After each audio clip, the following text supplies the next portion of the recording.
Buffalo Victory Monday. Chris Brown, Maddy in for an under-the-weather Steve Tasker. And in this particular segment, that's terribly convenient because it's time for the Maddy Awards, which are presented, as always, by Energy Mark, the official energy supplier to the Buffalo Bills. So you don't have to do the Chris Collinsworth slide in here, Maddy. You're already here. Already here, and we got a ton of awards to give out. So we'll start it off with our touchdown king. It's going to Josh Allen. Josh Allen was a touchdown machine against the Tampa Bay Buccaneers. 6 total touchdowns. The first player ever to have at least 3 passing and 3 rushing in multiple games.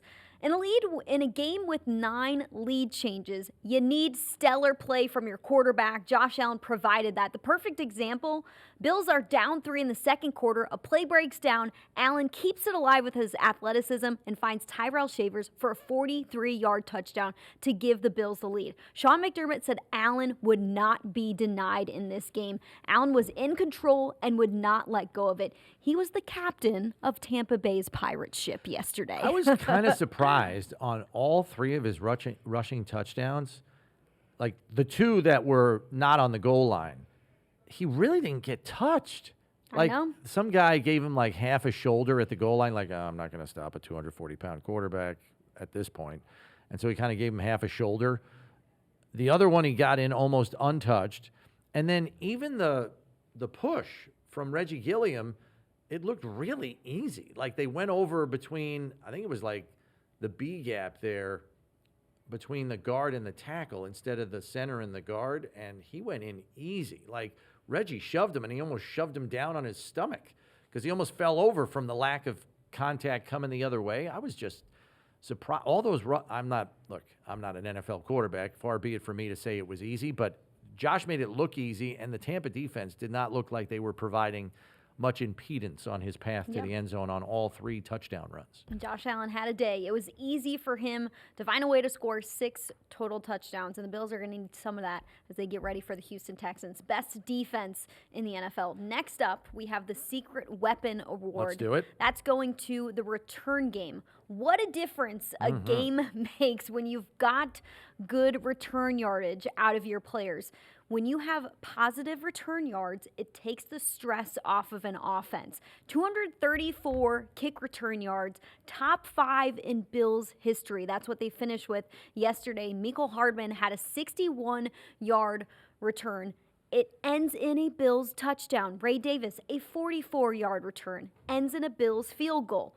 They go into this game with the second worst drive start and come out of this game scoring 44 points, a season high. It goes together. You get positive return yardage, you score more points because it's not as hard to find your way to the end zone. Yeah, and the coverage units did a better job, obviously, than the Bucs cover units did because, it's not just a one-sided thing in the return game. You got to cover kicks, too.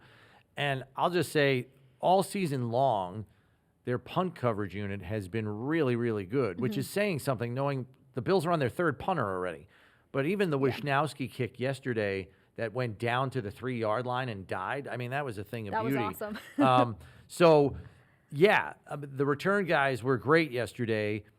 I think the coverage unit was just as good. I think they gave up maybe 1 long kick return, but it wasn't anything extraordinary. And beyond that, really a bang-up day for return unit and coverage unit. And as you said earlier in the show, Maddy, the blocked field goal that got discounted by a phantom defensive holding call. God, I still can't get past that. The Bills won the game by 12, and I'm still angry about that call. That's how bad it was. But let's move on. We will go to the Difference Maker Award to make me forget about the horrible officiating. Yes, let's forget about that. Second-year safety Cole Bishop is becoming a difference maker for Buffalo's defense. He grabs his 3rd interception of the season, and this one came in a moment where the Bills needed it. They were down by 2 points. Bishop does a great job of reading Tampa Bay's quarterback and shows off his athleticism by diving to make the catch. What happens? The Bills' offense scores a touchdown off of that interception and takes the lead. Bishop is becoming a reliable piece for Buffalo's defense. Yeah, I would say he is easily playing. And you can, even if you are a casual viewer of football, the difference in his play on the field is so obvious, just so confident, so decisive, And just the way he is triggering and trusting what he sees is putting him in more positions to make plays like this. And that's the difference. And I know Jordan Poyer has gotten a lot of credit for bringing him along, and he does deserve credit for that. But, you sit next to Jordan Poyer in a film room, you're going to learn some things that you don't just know or learn by osmosis. He's going to show you little idiosyncrasies of an opposing offense you're getting ready for. Hey, when this offensive tackle only has 3 fingers on the ground in his 3-point stance, that means it's a pass play. He's not firing off in the run game. So watch number 60 on Sunday and see what his hand is on the ground. That's a tell. I mean, that's something that his first or second year player may not pick up on, and those are the things that a 13-year vet does. So, yeah, Poyer's helping him out, but Bishop still has to go out and do it, and he's doing it. So good for him.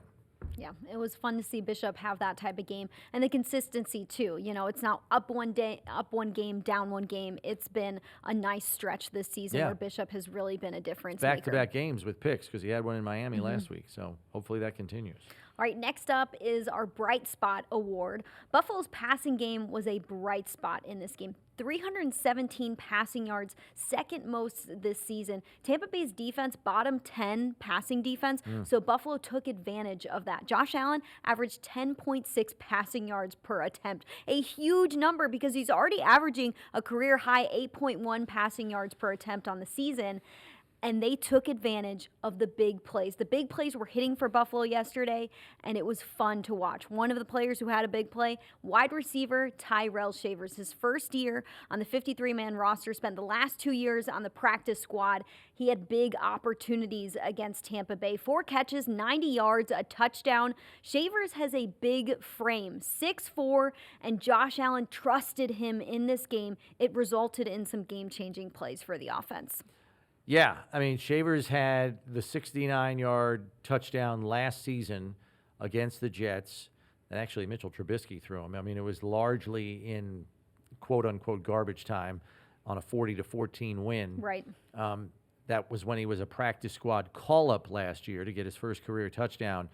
In this game, he was an important part of the passing game and the game plan. And, he stepped up big time. When he was called upon more, he was given more opportunities. He made good on them, and I expect him to get more going forward because when you perform like that, you're going to get more chances. I also think, too, Maddy, that the Bills' passing game benefited from the fact that Tampa lost their best cover player in Jamel Dean in the first half to a hip injury and did not return. Going into that game, he was the number 1 corner in the league in passer rating against. It was some anemic number, 23. It was like 27 point something. It was the passer rating against him. And when he went out, they had to put Benjamin Morrison in, the rookie out of Notre Dame, and the Bills picked on him quickly. I mean, you got a new guy that's inexperienced coming into the lineup. Yeah, test him, see if he can stop you, and he did struggle a bit yesterday. Go to the Hello Old Friend Award. An old friend was back in the picture for yesterday's game against Tampa Bay. That old friend was the running backs being used in the passing game. It was so good to see them back. I really missed them.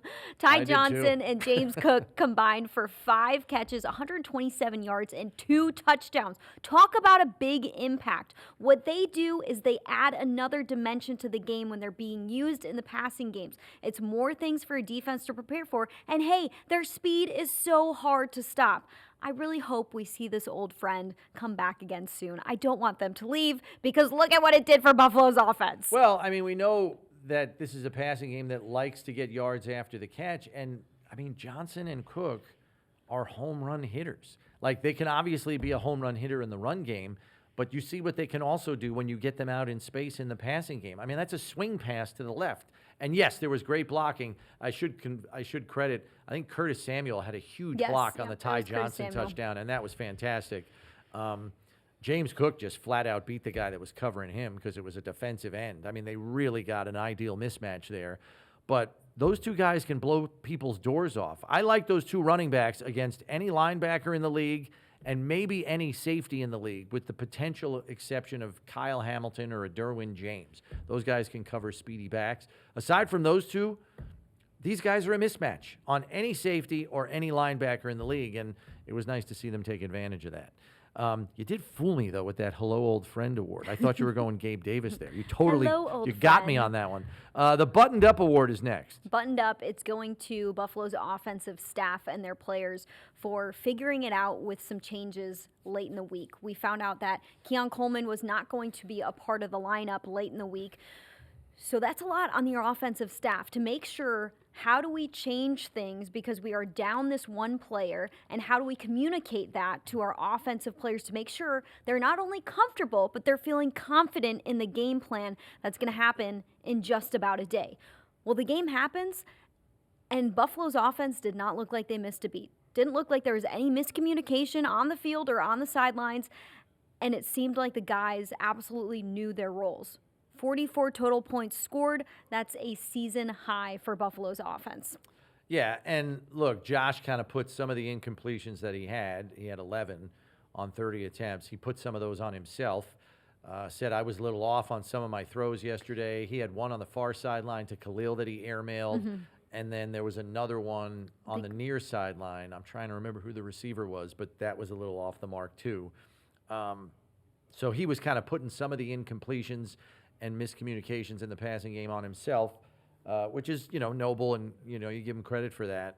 Because we know he's always working on his throwing mechanics. So, and I think the wind had a little bit of a factor in that too, because we saw Baker with some misses also in the passing game. The crazy thing was, it seemed like going with the wind towards the tunnel end was harder for the quarterbacks yesterday than going into the wind, because you got to take something off a throw sometimes, and that was hard for them to do touch-wise on a couple of throws for them. So I found that interesting yesterday. The Mr. 100 Award. Mr. 100, hats off to Bills head coach Sean McDermott and general manager Brandon Beane for grabbing their 100th career win after the win over the Bucs. This includes postseason victories as well.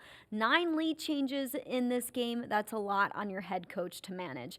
And kudos to Brandon Beane, because the team is not playing with the roster they expected to play at this point in the season. There have been so many injuries to Buffalo's roster, and Beane has done a fantastic job of finding a way to put it together with the cap. We know they tried at the deadline to get some players that didn't work out for Buffalo, but hey, here they are with Gabe Davis a part of the mix, and a new wide receiver in McCole Hardman, and finding a way to make it work. That's also a lot on your head coach too, to find roles for these new players and to figure out how to make them comfortable and confident in what they're doing in a short amount of time. So hats off to them.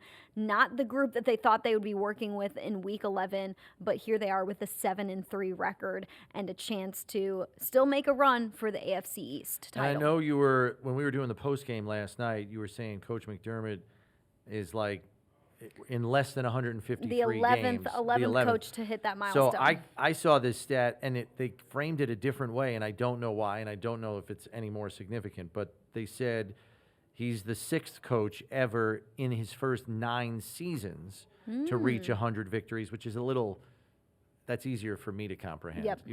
You mix in multiple numbers, and I get all screwed up. So 6th coach ever to win 100 games, counting playoffs, in his first 9 seasons as a head coach. These are the guys that he joins: George Seifert, 49ers, Paul Brown, Hall of Famer, John Madden, Hall of Famer, Joe Gibbs, Hall of Famer, and Mike McCarthy. So congrats to Coach and to Brandon Beane on that. And that wraps up this week's edition of the Maddy Awards, presented by Energy Mark, the official energy supplier to the Buffalo Bills.